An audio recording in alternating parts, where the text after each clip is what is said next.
Mi nombre es Jesús García Mendiola, estoy formando equipo con mi compañera María Esther Cruz Aponte. Bien, en este video analizaremos 5 diferentes temas respecto del derecho internacional.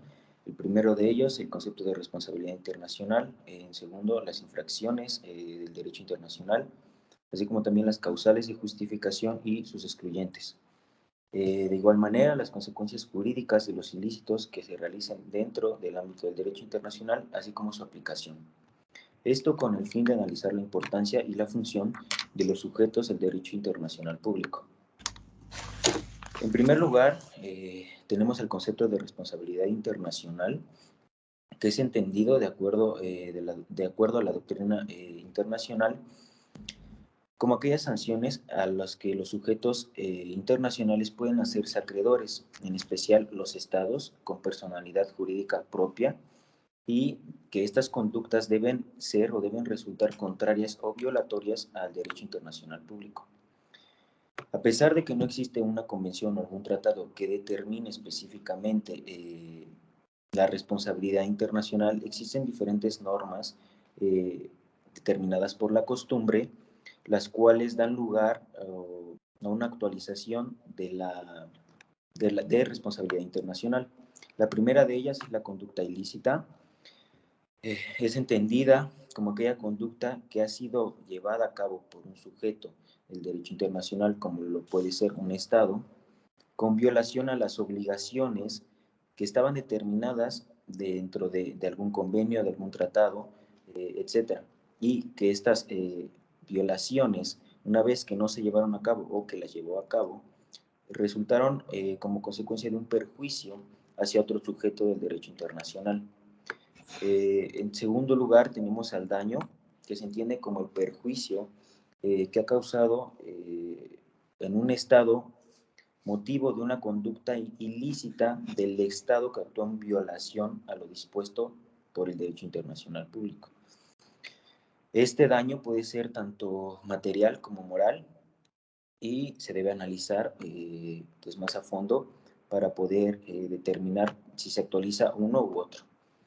En cuarto punto tenemos a la causalidad, que es esta relación de causa y efecto que debe existir entre la conducta ilícita y la causación del daño. Una figura muy parecida al nexo causal del derecho penal. Por quinto lugar tenemos a la imputabilidad, es decir, que esta conducta debe de ocasionar un daño y tiene que ser imputable, es decir, el sujeto debe pertenecer al derecho internacional público para que se le pueda reprochar este tipo de sanciones. Y por último tenemos a la culpabilidad.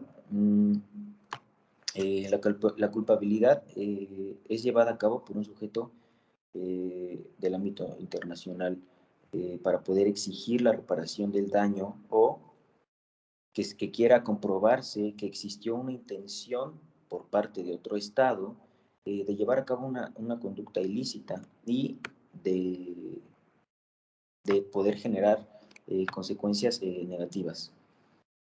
Bien, el segundo tema a analizar son las infracciones del derecho internacional. Estas sanciones o infracciones son dos. La primera de ellas es la reparación, que significa el restablecimiento a la situación anterior a la causación del daño o al conflicto. Y la segunda, que es la satisfacción, que por satisfacción se entiende la aceptación oficial de la responsabilidad y el ofrecimiento, obviamente, público de una disculpa. Esto, obviamente, entre estados o entre sujetos con personalidad jurídica autónoma pertenecientes a un diverso tratado o a un derecho internacional público. Y ahora pasaremos al tercer tema explicado por mi compañera.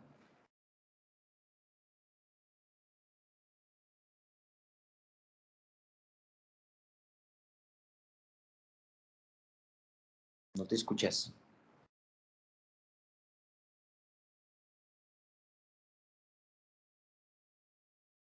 El tercer tema trata de las causales de justificación. La CDH señala como causales eximentes de la responsabilidad internacional aquellas que se aplican en cualquier hecho internacionalmente ilícito, ya se trate del incumplimiento por un Estado de una obligación nacida de una norma de derecho internacional general, de un tratado, de un acto unilateral o de cualquier otra fuente. Estas circunstancias no anulan ni dan por determinada la obligación, sino que éstas sirven como justificación o excusa del incumplimiento mientras éstas subsisten.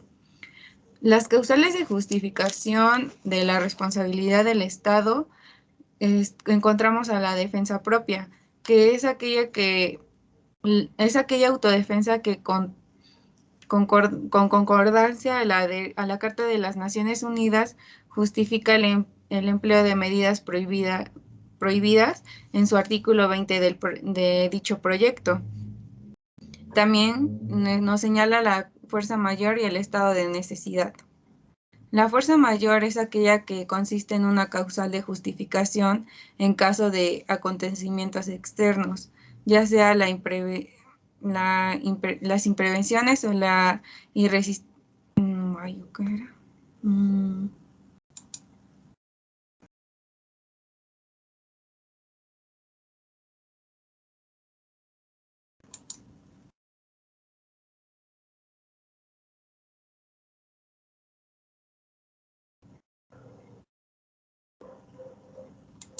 Sí, Sí, si no continúo con el otro.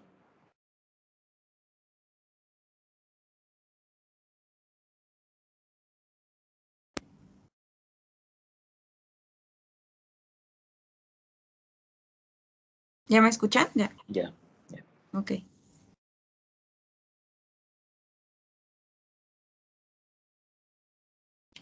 Como siguiente empezaríamos con las represalias, que éstas se constituyen por sí mismas. Son actuaciones contrarias al derecho internacional, con las que un Estado reacciona a las violaciones del derecho de otro Estado, y tienen como objetivo obligar o adoptar nuevamente una conducta de conformabilidad al derecho internacional, y éstas cumplen con la compensación causada.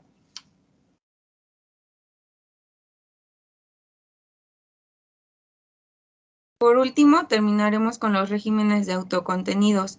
En este caso se reúnen en una Corte Internacional de Desarrollo y el concepto de los reglamentos es cerrado, ya que estas medidas salvaguardan por violaciones previas al derecho internacional y estas se encuentran reguladas en forma concluyente.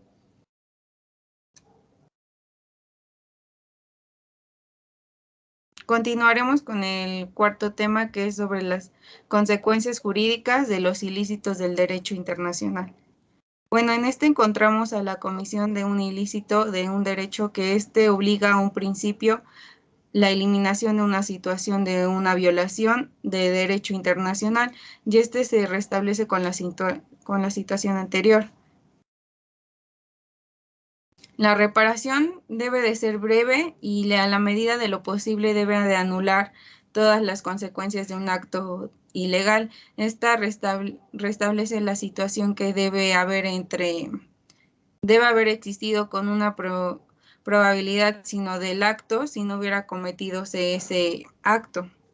Como reparación se considera la restitución natural, por ejemplo, no sé, en causa de un secuestro de derecho internacional o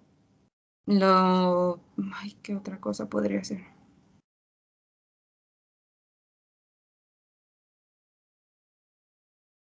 O aquello que cuando se hace la confiscación ilegal de los valores patrimoniales.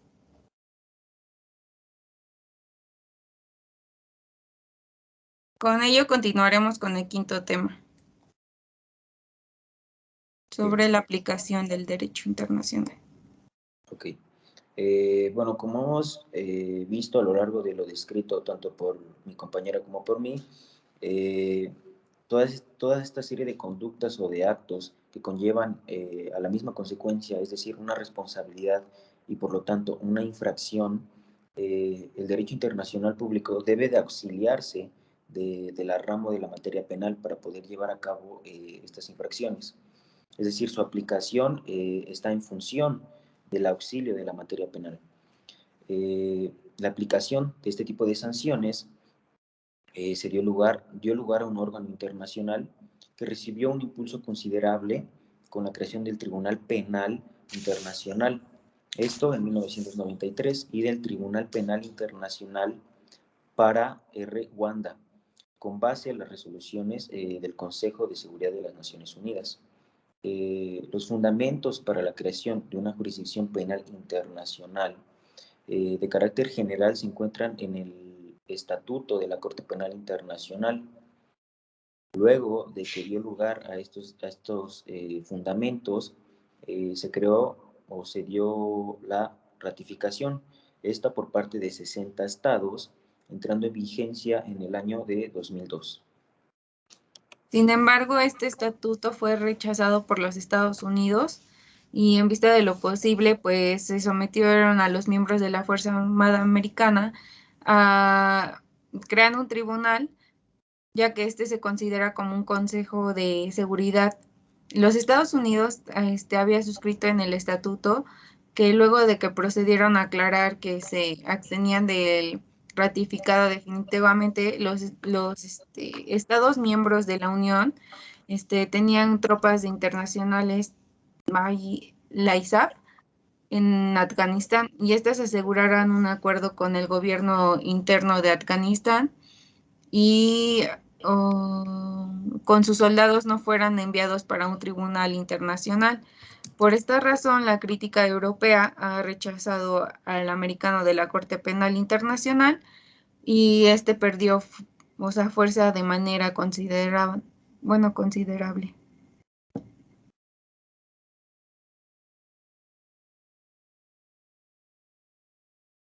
Bien, ahora pasamos pues a la conclusión. Bien, a manera breve, se ha dejado en claro la importancia y las funciones de los sujetos del derecho internacional público, así como las consecuencias jurídicas que puede conllevar su debido actuar o no.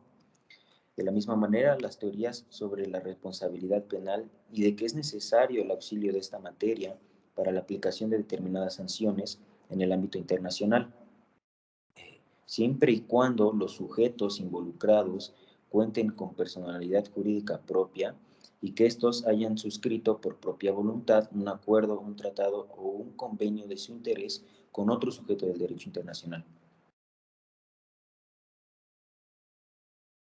Y ya, si quieres dejar de grabar. Ok.